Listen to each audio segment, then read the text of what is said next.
It's time for us to bring you breakfast headlines, and we begin in West Africa, Nigeria, where the Director General of the National Intelligence Agency, NIA, has handed over his resignation. He submitted his resignation to President Bola Tinubu after serving nearly 7 years in the position. Abubakar, who was appointed by former President Muhammadu Buhari, confirmed the development while speaking to journalists. He stated that President Tinubu has accepted his resignation, describing the move as a routine procedure. He also expressed gratitude to the president for allowing him to serve for the first 15 months of the new administration, having occupied the office since 2018. And now to the economy, as President Bola Tinubu says his administration has been sensitive to the citizens' needs and yearnings amid economic challenges confronting the country, stressing that different steps are being taken to address the challenges. Tinubu's comments came on the heels of intense criticism that his government has not cut down the cost of governance, as it recently procured a presidential jet reportedly worth $100 million. Speaking at the graduation ceremony of the course 32 of the National Defense College in Abuja, Tinubu stated that his administration had made significant strides in addressing some challenges encountered by the citizens. And now on to health, but this time in East Africa, with 171 confirmed cases of the Mpox virus in Burundi and more than half of the districts affected. The isolation center at King Khalid Hospital in Bunjaburi is seeing more and more patients. While Mpox has been known for decades, a new, more deadly and more transmissible strain known as Clade 1b has driven the recent surge in cases. According to the World Health Organization, which has declared an international health emergency over the latest outbreak, Clade 1b causes death in about 3.6% of cases, with children more at risk. Campaigning began in Mozambique on Saturday, 6 weeks before the Southern African nation goes to the polls in a general election.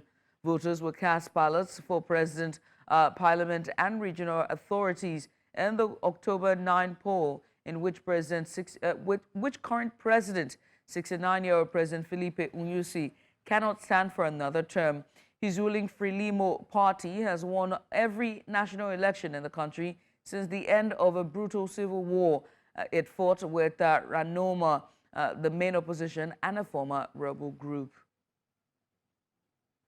Move away from that now, and this time to North Africa, where Sudan's de facto ruler, Army Chief Abdel Fattah al-Burhan, says his government would not join peace talks with rival paramilitaries in Switzerland, vowing instead to fight for 100 years.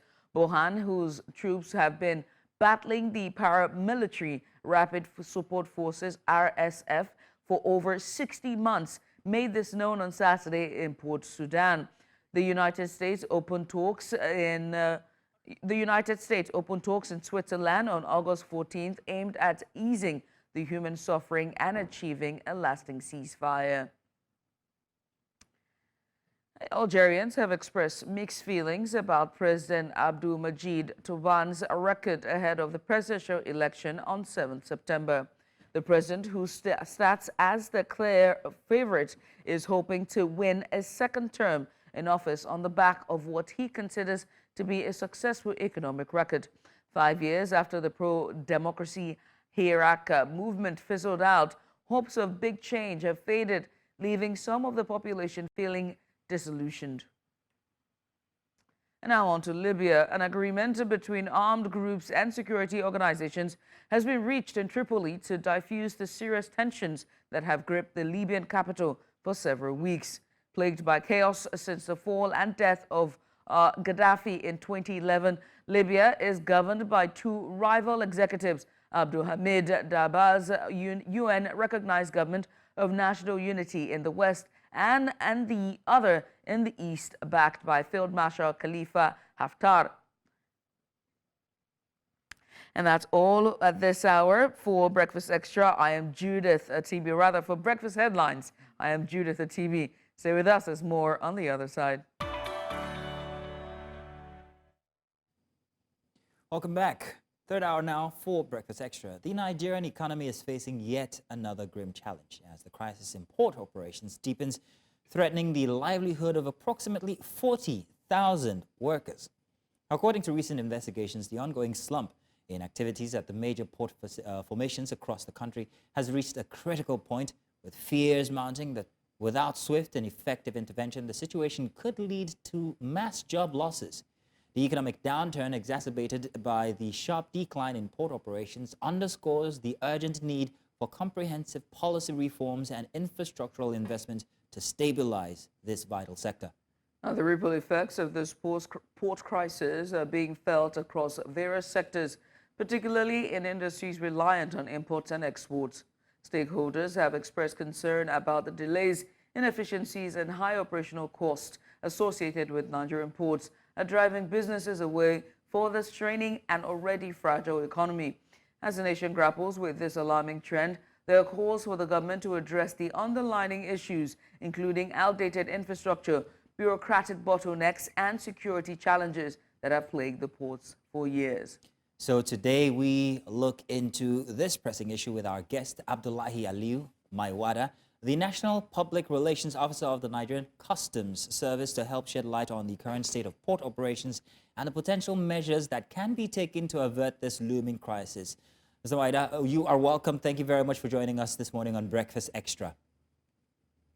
A very good morning to you, and thank you for the opportunity. Thank you very much. So, would like to know, how has the recent slump in port operations specifically affected the day-to-day activities of the Nigerian Customs Service? And what measures are being implemented to help mitigate these challenges that are being faced currently with the economic situation we have now in Nigeria? Well, let me start by slightly disagreeing with your background about the status of ports in Nigeria. We are not where we ought to be. Yes, there is always room for improvement. Our ports can be better than what they are. But however, I believe we are not doing too badly as portrayed by your background. However, I will be able to talk within the context of our responsibilities as major port operators. We are not in charge of the port per se, but we have a sole responsibility of staying in what is called custom ports in line with our acts to ensure that we enforce some regulation, fiscal policies of the government. Now, government administration all over the world, customs administration all over the world have started shifting from emphasis on revenue generation and looking at other measures that have to do with trade facilitation as well as effectively managing security. Now, we have major ports in Nigeria. We have ports basically in Lagos, and there are even ports that are coming up in the future. I would like to give you an example. We have the Lekki Deep Seaport that come up. It's a transshipment hub, and we are looking at the possibility of very soon it's going to be one of the hubs for transshipment within the region. It's coming up, goods have started coming up through that port. It's a port that is designed in line with the best practices all over the world. And I think it will also be able to compete across the region and serve Nigerians. Then within the major traditional ports we are used to, we have ports such as the Apapa port, which is the premier port in Nigeria. It brings more revenue into the coffers of government in terms of import duties. It's a port that collects an average of more than $1 billion in a day, in a working day. So most of the items that comes into bulk importation comes into Apapa port.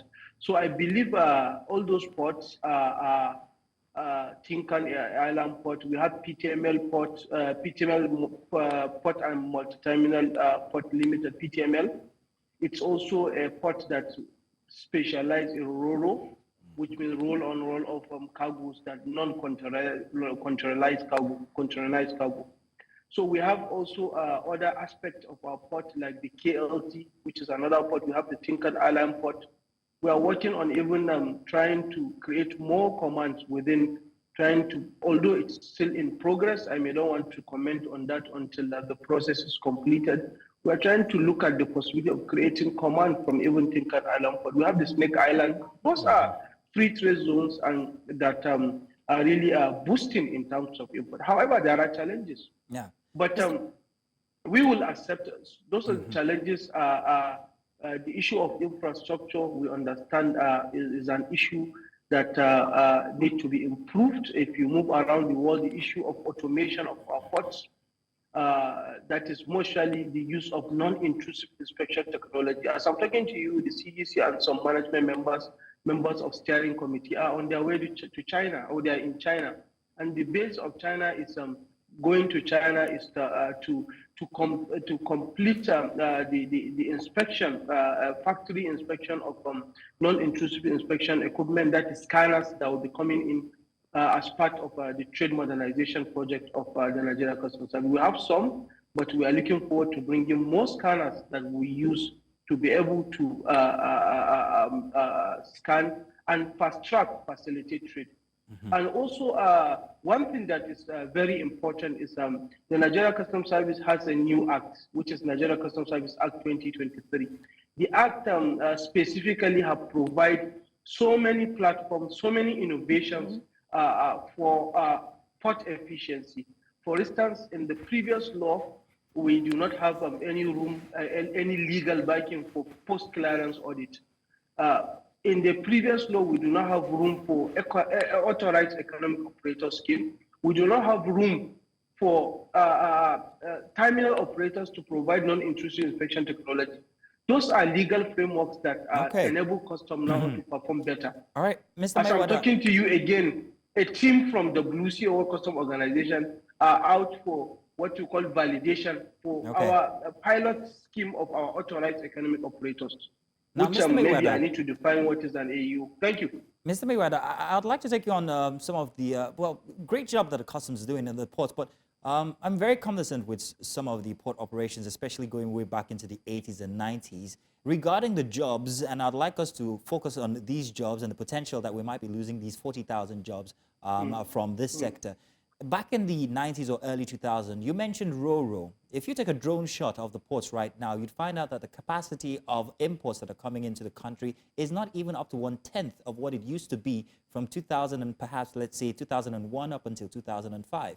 Many people have argued that this is because of some of the duties that have to be paid by importers that they can no longer afford, especially this year. It's dropped significantly, that some people have already changed jobs, saying that they cannot continue in this kind of business. So this is the situation right now. This is the challenge that not just the ports are experiencing, but now it's a thing of individuals losing their jobs. How has, or what can the Customs Service, what actions are they taking to help mitigate these effects of the economy on the individuals who work at the port? Thank you for shaping the conversation. You don't want me to take the conversation away from you. You're a very good presenter. Let's talk about the jobs you are saying. I believe I am not here to sugarcoat issues. Yes, based on the data we have, there is significant decline in the cargo throughput. Yes, the economic situation is not peculiar to Nigeria. It's an issue that is an aftermath of what happened in 2020, and we are still recovering from those kind of issues. The meltdown issue, the fluctuation of Naira. Those are many factors that I think are reasons for the decline in cargo throughput. However, what have we done as a service to mitigate this? Number one, I was very clear about that. Is why when I started, I was not really empathetic about making emphasis about the amount of revenue we have collected as a service, because you have this perception that the collection of revenue is what affects the loss of job, vis-a-vis loss of job in the port. So let me be specific to what will foster more jobs within the ecosystem of maritime industry. I think is number one is ability to facilitate trade. Having trade facilitation strategies in place. Now, the Nigeria Customs Service have, in collaboration with the MPA, if you can realize, the congestion in those ports have been cleared, and it was a deliberate issue, and it was an intentional issue based on collaboration with the relevant stakeholders to reduce, create a better way in and out of our ports. That is number one hindrance. Number two, Nigeria Customs Service have introduced, I have mentioned AEO. AEO is a WCO standard based on what we call safe framework of standard. After the September 11 attack in USA, the WCO in 2005 came up with what we call safe framework of standard. And those safe framework of standard have like three pillars. We have what is called custom to customs cooperations. That is how will customs relate with custom administration all over the world, custom to other government agencies, and customs to businesses. So you can see it's try to bridge a gap between how will custom relate with businesses, how will custom relate with custom administration, and how will customs relate with other government agencies. So those three pillars are the prisms in which we operate. Now, we have that authorized economic operators is a trade facilitation tool in line with WTO trade facilitation agreement. It allows for, if you are a compliant trader and we seem to see you compliant and you have passed our criteria, you are going to be given a kind of a trusted trader scheme, which is more better than what you used to do, fast track, which means you can pick your container and you are trusted. And we have two types of AEO. We have security, AEO security, and AEO compliance. So if whether you are a fresh forwarder, whether you are an importer, whether you are a clearance agent, whether you are an SME, you stand to benefit from this trade facilitation tool. All right. Now, early this year, we done what is called, we want to be very empirical in what we are doing. All right. We launched what is called time release studies.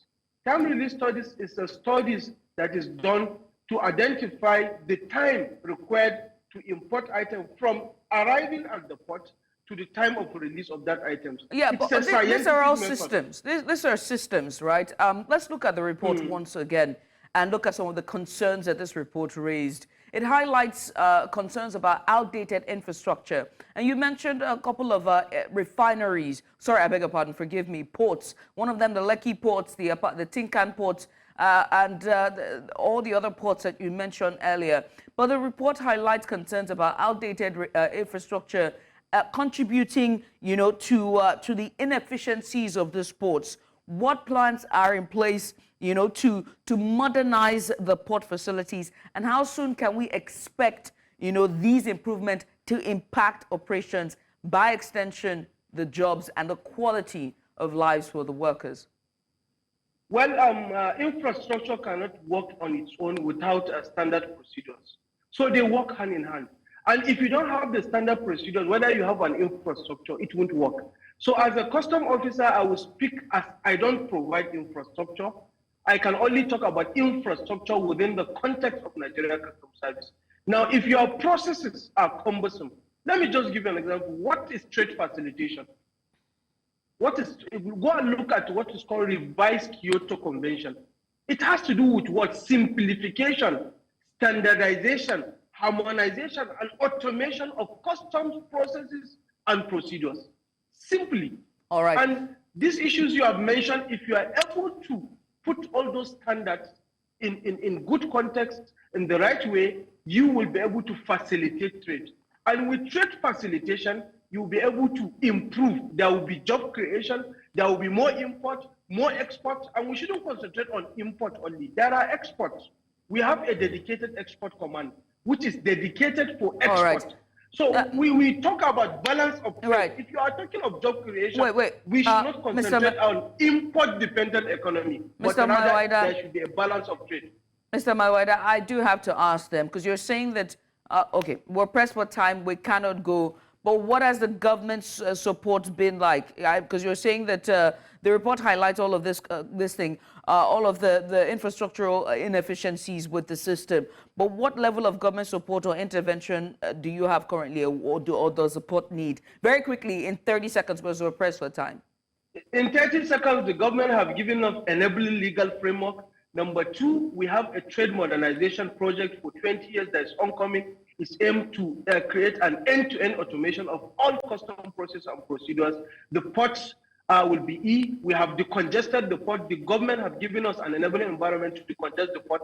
That's why all cargoes, overtime cargoes, have been cleared off, and there's space for now, economic space for importers to import their goods into Nigeria. So there are a lot of things that I would say, but all right. because of time, I would say there is room for improvement, but we are doing our best to make sure that within our functions, we facilitate trade, thereby creating more jobs, and our port will be more efficient. Thank you for your time. Well, thank you, Mr. Maiwada. I appreciate you for doing this with us.